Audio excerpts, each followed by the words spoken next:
Mr. Donwy.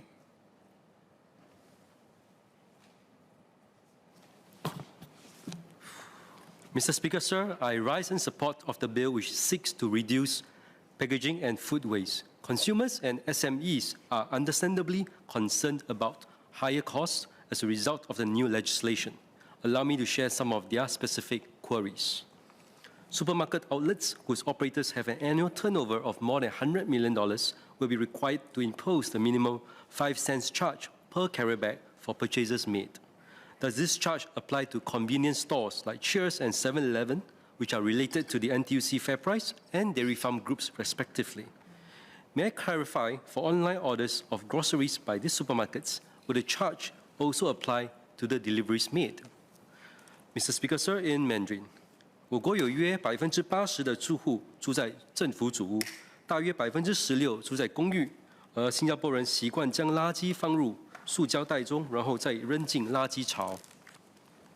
我担心我们的居民会继续购买更多的塑料袋。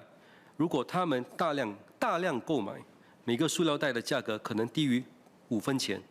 不幸的是，似乎没有比塑料更好的材料来包装潮湿和易腐烂的产品。I'm also concerned that reusable plastic bags, which shoppers are encouraged to bring along, may not be environmentally friendlier if the frequency of usage is low.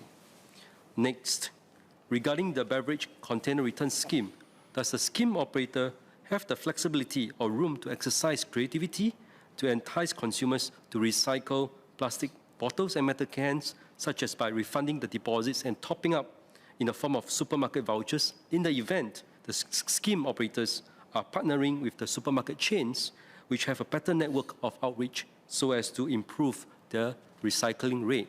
Would the minister share what is the average return rate in other countries which had introduced this scheme earlier than Singapore?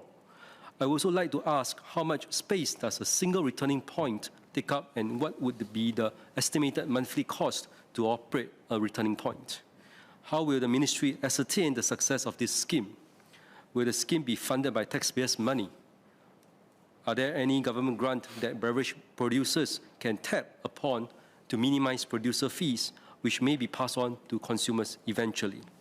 I'm worried that consumers will likely end up paying more if the recycled material value is lower than the cost of joining and complying with the license scheme. The other concern would be over people fighting over used metal cans and plastic bottles at F&B joints or rubbish collection points. Finally, I have some questions about food waste reporting. I would like to ask about food manufacturers which also have food catering businesses. May I propose that the food caterers be required to report the leftover food items brought back to their factories as food waste too? Would the ministry consider penalizing food caterers who dump the food waste at clients' place instead of bringing back to the factories? Are food waste generators required to report the amount of food waste periodically? What are the disclosure requirements? Thank you.